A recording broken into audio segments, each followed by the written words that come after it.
It's 2 o'clock and the webinar's, I'll start the webinar now. Thank you all for coming. Today's webinar will be on the plant and equipment section. Won't be just highlighting some of the features that it currently does, but also where it's actually going to be going in the next couple of months, because we're doing a bit of an upgrade to the section. Just turn this off. So the plant and equipment section is one of the most popular features inside the system, and arguably one of the most powerful sections inside the system. And there's lots of different functionalities in this section here that a lot of people actually don't realise what it does. So it's good actually doing these webinars, because you can then really find out exactly everything that this does and all its relationships within the system. So the plant and equipment section does have multiple relationships, but first of all, we'll just go, obviously everyone knows where to add something. Let's just select edit next to an item I've already put into this register. You can relate the machine to a site, or save an example, if you relate that to the global site, obviously everything's related to this machine seen in every single register. If you just relate it to an individual site, well, it's only seen in the Northern Territory register here and not by these other states. So if you did want to have an item that solely was related to every single site, relate it to the global site. So we'll relate it to the global site for this exercise. Now you can relate it to an activity, and part of the reason why, if you did want to relate it to an activity, if this plant equipment item had a safe operating practice or a safe work method statement related to it, you could actually relate it to that activity. If that had a safe work method or document related to that activity, it'll actually highlight in the view section of this plant item. So it's a great way for you to maybe, even if you want to put in your activities, use of forklift for an example, and then upload the safe work method statement to that, and you'll see that where I'm going to go through that really one QR code can master everything. So you've got all your asset numbers. Obviously they're not mandatory fields because they don't have the red asterisks. This is the feature that was put into the system a couple of years ago, that people wanted to link this up with the induction matrix and the qualification matrix. So at the moment, this is picking up all the inductions in the induction register, which is this register up here, induction builder, and in your matrix. And this is picking up all the qualifications in your qualification matrix. So you can actually highlight that this machine needed to have certain qualifications to undertake that role, or needed to have certain kind of meetings to undertake that. So, and if they do, you're looking at, I'll show you where that's going to highlight that. So Kim, I hope you can hear me. If you can't, the good thing, or maybe if you can't say, I am recording it anyway. So so you're looking at, you can enter a lot of, years and years ago, people wanted to use this as an asset register. So you could put all these items in here. Again, they're not mandatory. You can actually enter the registration, alert dates, expiry dates, and insurance dates. You will need to set up an alert in the alert register for this functionality to send you an email alert. If you enter that there and just enter that and so forth, it will not send you an email alert. You must set it up in the alert section. You have maintenance dates. The maintenance dates is the next due date for this maintenance for the plant and equipment item. Now you do have scheduled maintenance where you can say for an example, if you want to repeat this maintenance, and I'll enter a maintenance date, and I want to repeat it every 9 months, weeks, whatever it may be that I want to do, and I'll calculate the next date. Now at the moment, when that date is due, you'll have to come back here and you update it manually. But there's going to be an upgrade coming up that it'll actually automatically tick over. So it'll save you, if you've set that to be done every 3 months, for an example, it'll just keep on ticking over. But you'll see when that comes in, we'll have an email going out to everybody, and the helper will have a pop-up to highlight that. So I'll just take that back. So if I select the contractor, it's actually picking up the main contractor in the contractor register. So at the end of the day, what you should be doing, if you have an external contractor doing the maintenance of this item here, you want to kind of link it to him as well as set an email alert for yourself. So it's you got a review date for continual improvement, non-mandatory dates. So all these are non-mandatory dates. So it's you can actually upload a safe operating practice here, or a picture of the plant and equipment item, which is probably the item that you would do. Sorry, this is where you would upload the picture. This is where you upload the safe work method or safe operating practice. Do I want to make it public? Public means if I select this, it's going to create a QR code automatically. If I scan the QR code, I don't even have to enter the username and password. I think everyone knows that feature already, but it is a great feature. If this machine is somewhere that anyone can actually scan that QR code, you would actually select, no, I don't want my employee list on that form, and then submit. So you can have all your plant and equipment items and so forth in here. Would you have a computer in here? Probably not. So it's you might have test and tag items as a category, and that's where we're going to be taking the system later as well. You'll have categories of machinery. So it'll be basically machines, it'll be fleet, it'll be plant and equipment items, it'll be test and tag, 4 categories.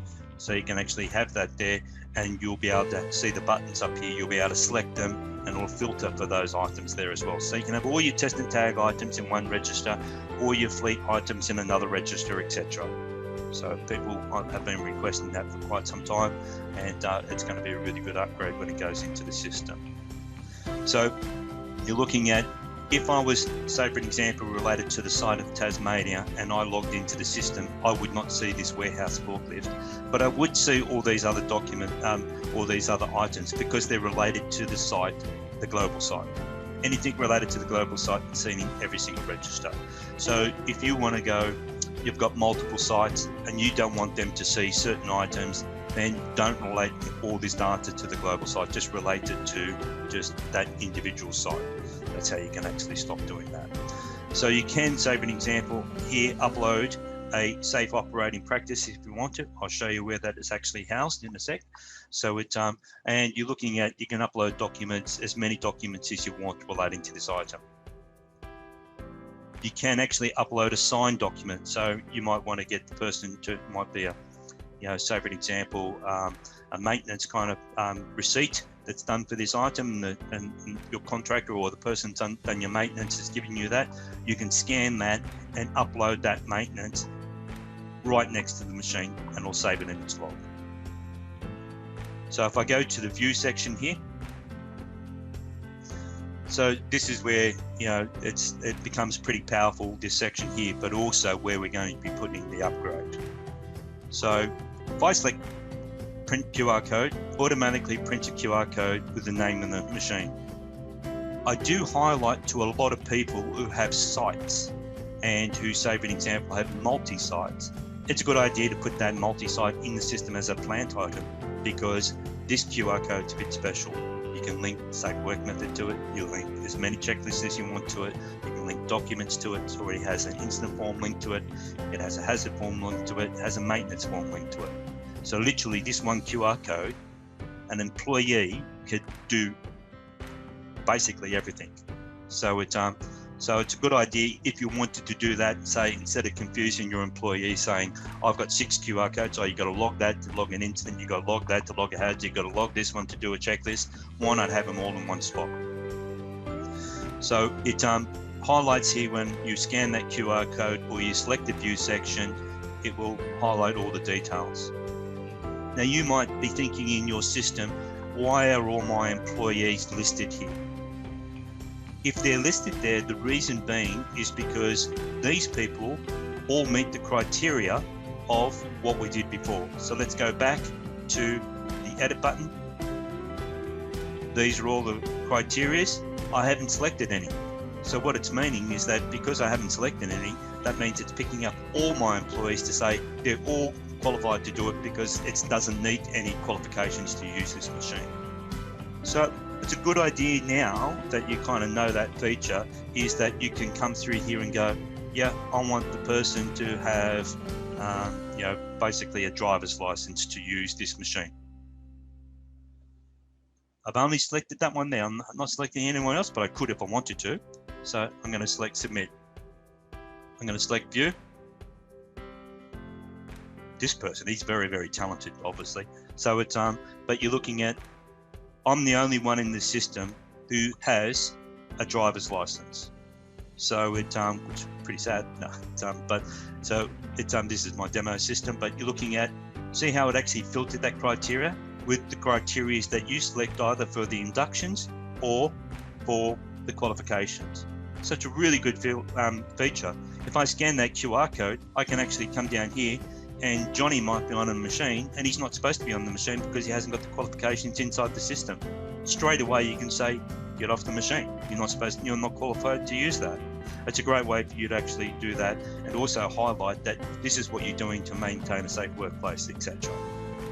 So if I scroll down a bit down here, you'll see that that's why I was mentioning about you should relate an activity that has the safe work method statement or safe operating practice already uploaded, because when they select that, it'll take them straight to that activity and that safe work method statement where they can actually have access to it and download it.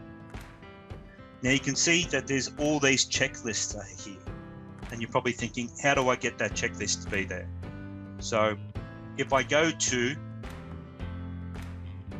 the checklist feature, and let's just like edit here next to this. If I close that field and select the machine and close that field, it'll be solely related only to that one machine. But it's a good idea to relate it to the general site and open, relate it to a machine, whatever it may be. It can be any machine. That's why you'll see that, when you first got your system, there was always a machine and activity inside your system called general.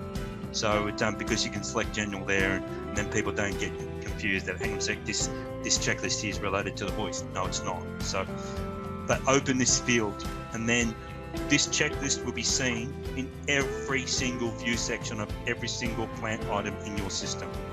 Just a great way for you to build, say for an example, fundamental checklist. It might be a site risk assessment, it might be a pre-start checklist, all these different things, and relate them to your plant item. That's either the individual plant item itself, or you're looking at, that's why I suggest to people with multi-sites, they put their site in there. So let's go back to this view section here. And if I scroll down here and now I actually select that checklist, it'll take them straight to the checklist. So they scan a QR code, gives them all the information about the plant item, and they have access to any kind of checklist that you've done, the safe work method statement, the incident form, the hazard form. This is not a preloaded like these ones. So incident form and hazard form are there anyway, no matter what. So but you're looking at this maintenance request form and these checklists, well, you need to relate it to the machine. So how do you actually relate the maintenance request link to it? If I go maintenance request code, I go add, you basically select the site that the machine was at, select plant and equipment, and then select the plant item.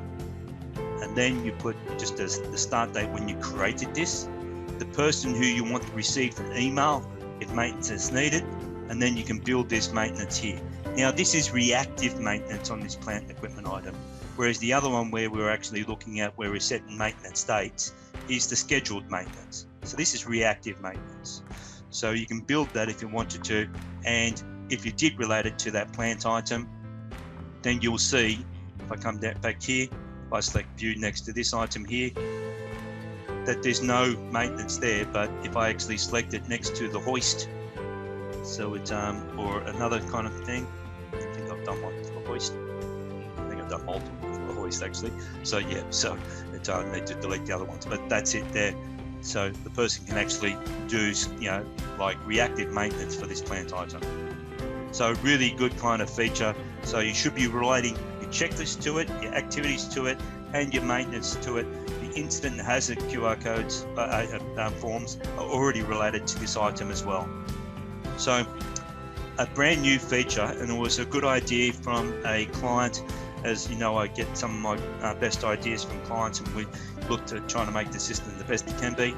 They mentioned they wanted to see what hazards or what incidents were actually logged or maintenance related to this very machine.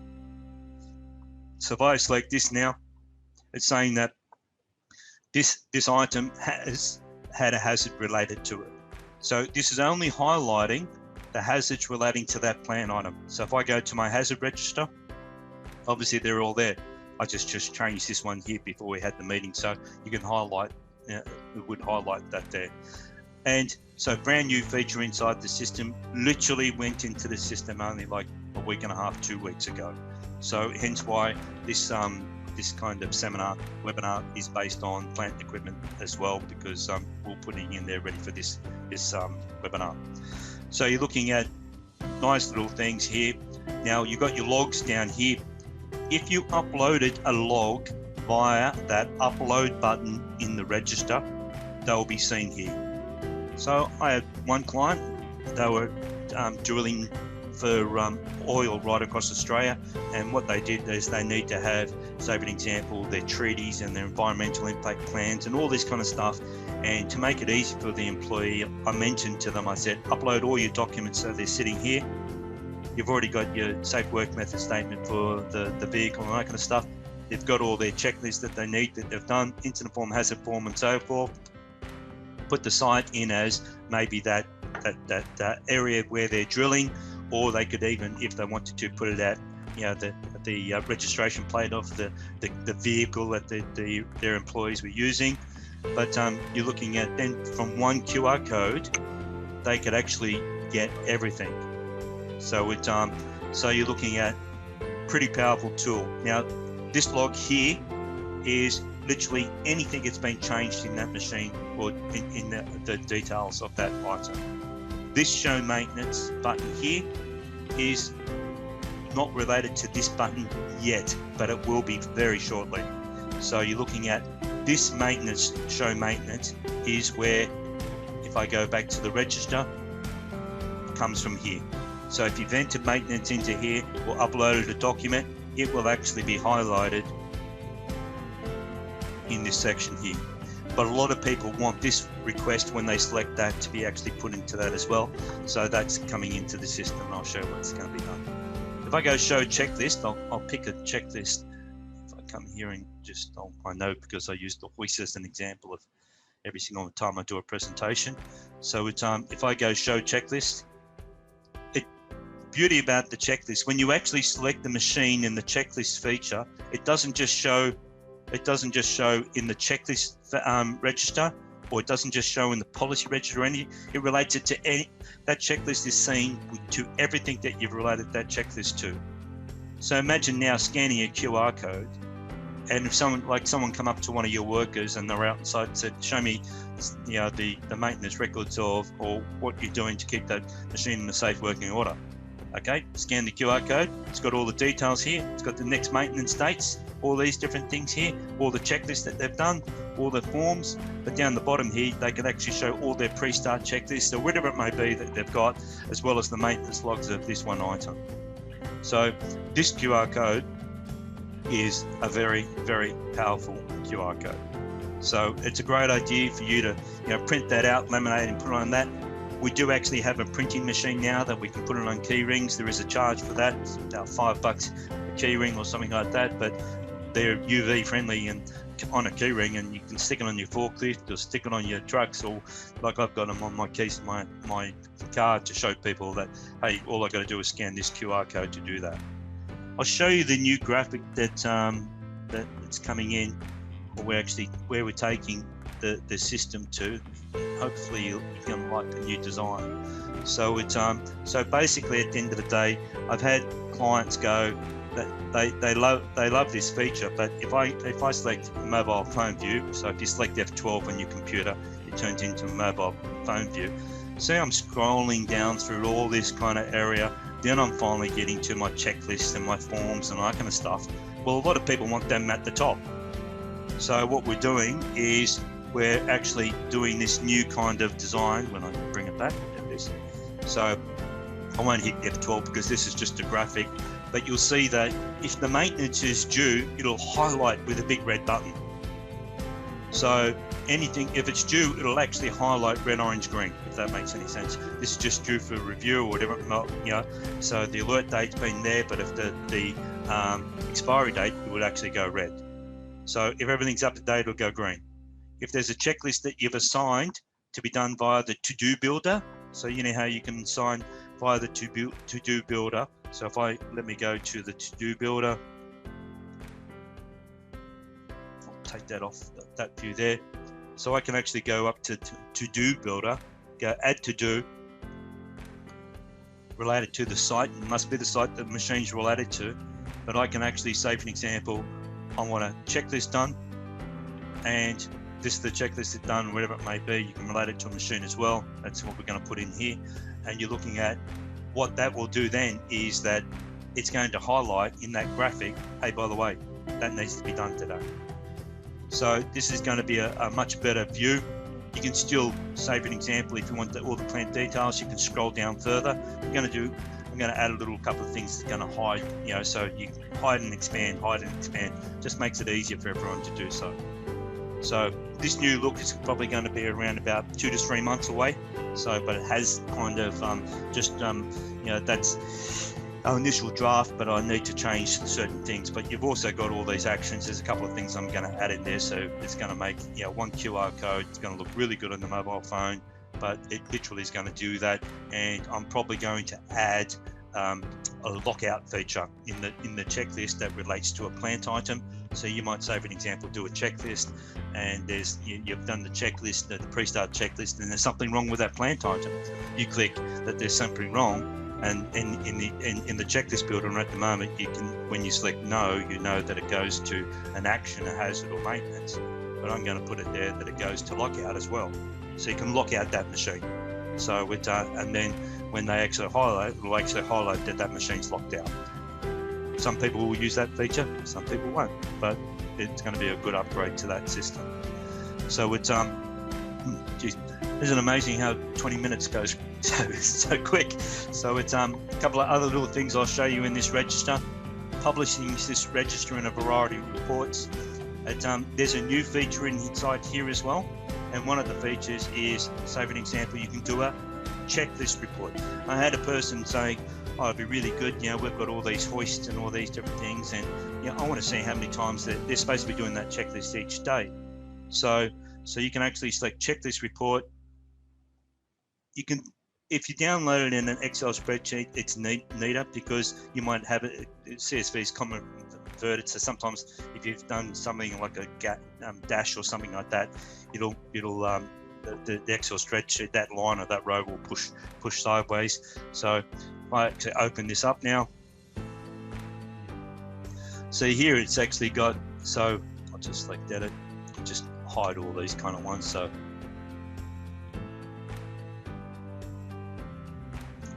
but obviously I haven't done any checklist with these items here, but you're looking at showing the number of checklists completed, number of actions completed to that planner, number of hazards completed, and number of maintenance has been done. So for an example, if you've got certain plant items that that have to have a checklist done each day, and you want to go, they're going, yeah, we've done that. Well, they haven't, because it's not been done. So it's a good little feature. Went into the system before the new year. Great idea from another client as well, and I thought it'd benefit everyone, and went in there pretty quick. I think everyone knows, like, you can actually, with the QR codes, you can print out the QR codes for individually, but you can also print out a QR code for the entire register of a certain site if you wanted to. So it's you've got your helper down here that can actually take you through all the different areas of how to use that section and so forth.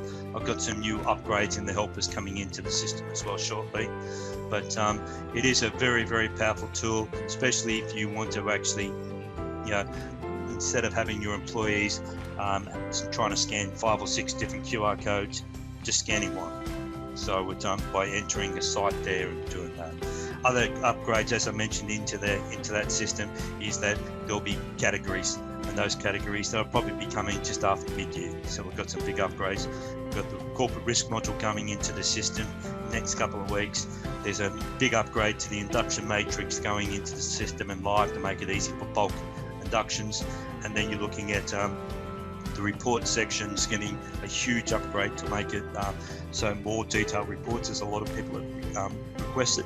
and then we've got a quality section going inside the system, and then the app version will be coming out, and we're trying to get that all in before in this financial year. That's the plan anyway. So Lisa is not with us anymore. She left us before Christmas because she had another opportunity with this disability service that she always wanted to do. So we actually have a new employee starting with us, starting from next week. Her name is Lena. I'll get her to introduce herself to all our clients by sending out an email. And so if you do need support, obviously you've always got Michael and myself here, but putting on another couple of employees. And Lena's going there, and then we're putting on 2 more as well. So we've got Claire, and we're about to put on another one as well after that. Well, I hope that helped you use that section a bit more. It has been 25 minutes, and I try to keep them roughly between 25 minutes or so or less. But great feature. As I mentioned, I'll actually put this up in the help section, helpful resources, into the monthly webinars. So you'll see that this webinars will be built up over the entire year as per the schedule. Now that schedule on the website, if you've gone to the website and booked it in, great, fantastic. That is what we tried to talk about, but sometimes they might change. Well, thank you everyone. Hope that helped, and I'll speak to you soon.